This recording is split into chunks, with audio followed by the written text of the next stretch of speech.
America के पिछले राष्ट्रपति डोनाल्ड ट्रंप ने अपने कार्यकाल के दौरान हमेशा ही अफगानिस्तान से सभी अमेरिकी सैनिकों को वापस बुलाने पर जोर दिया था, जिसके लिए उन्होंने तालिबान और अफगानिस्तानी सरकार के बीच एक पीस डील साइन करवाने की कोशिश की थी, ताकि तालिबानी गुट अफगानिस्तान की सरकार में अपनी भागीदारी बढ़ाए और किसी भी तरह अफगानिस्तान में शांति बहाल हो सके।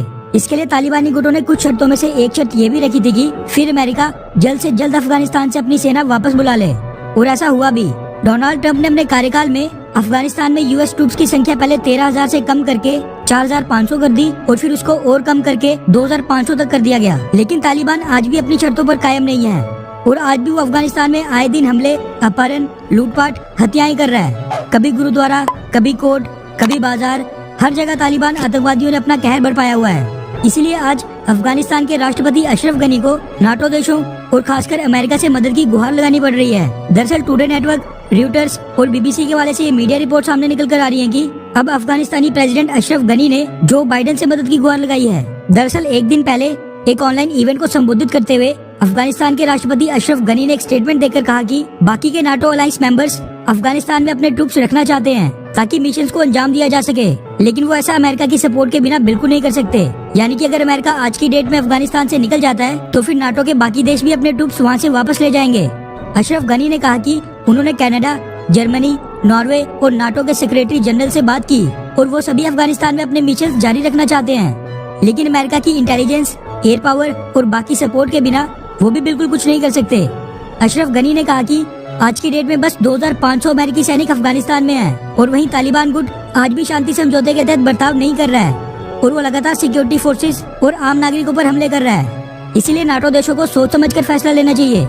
मसला ये है कि अमेरिका के नए राष्ट्रपति जो बाइडेन ने भी अभी तक अफगानिस्तान को राहत नहीं दी है और कहा है कि हम एक टीम पीस प्रोसेस को रिव्यू करने के लिए अफगानिस्तान भेजेंगे, जिसके बाद ही कोई फैसला होगा।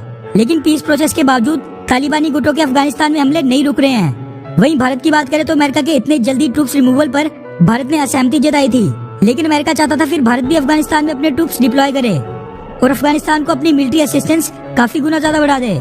लेकिन फिलहाल भारत ने अफगानिस्तान में अपनी सेना नहीं उतारने का फैसला किया है, मगर भारत अफगानिस्तान के विकास के लिए वहाँ पर कई डेवलपमेंट वर्क्स फाइनेंस कर रहा है और कई प्रोजेक्ट्स में इन्वेस्ट भी कर रहा है। मगर ये भी सच है कि आज के समय अफगानिस्तानी सरकार को डेवलपमेंट वर्क या फिर इन्वेस्टमेंट से ज्यादा मिलिट्री असिस्टेंस और फॉरेन फोर्सेस की जरूरत है, क्योंकि अफगानिस्तानी सेना आज की डेट में तालिबानियों को कंट्रोल करने में सक्षम नहीं है और अगर सभी यूएस और नाटो फोर्सेस अफगानिस्तान से निकल जाएं तो तालिबान एक बार फिर अफगानिस्तान को टेक ओवर कर लेगा। ऐसी सिचुएशन में भारत दो ही काम कर सकता है, एक तो अफगानिस्तान को मेड इन इंडिया वेपन्स या कुछ और वेपन्स जो थोड़े पुराने हैं या फिर किसी दूसरे देश से खरीद कर भारत उनको अफगानिस्तानी सेना को हैंडओवर करे, ताकि तालिबान के खिलाफ अफगानिस्तानी सेना की कॉम्बैट पावर रैपिडली बढ़े।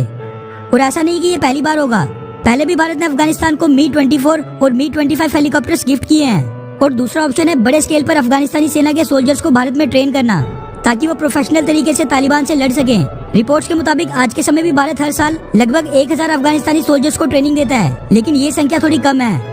मोटे तौर पर कहो तो थोड़ी इन्वेस्टमेंट मिलिट्री असिस्टेंस पर भी करनी पड़ेगी। इसके अलावा भारत को अफगानिस्तान में डायरेक्ट ट्रूप्स भेजकर वो गलती बिल्कुल नहीं करनी चाहिए जो पहले रशिया, फिर यूएस और फिर नाटो के देशों ने की और आज तक वो तालिबानियों के साथ एक तरह का एंडलेस वॉर लड़ रहे हैं। लेकिन ये भी बात सच है कि अगर अफगानिस्तान में तालिबानी गुट अपना कंट्रोल स्थापित कर देता है और अफगानिस्तानी सरकार वीक हो जाए तो फिर इसका सबसे बड़ा नुकसान भारत को ही भुगतना पड़ेगा, क्योंकि भारत के लिए फ्यूचर में बड़ा सिक्योरिटी थ्रेट बन सकता है। खैर, वैसे आपको क्या लगता है कि क्या भारत को अफगानिस्तान की मदद के लिए अपनी सेना भेजनी चाहिए, हाँ या फिर नहीं? नीचे कमेंट करके अपनी राय जरूर बताएं। अच्छा सुनो, चैनल को सब्सक्राइब करो, उसके बाद घंटी बजा देना ताकि अगली वीडियो आपसे मिस ना हो पाए। Thank you.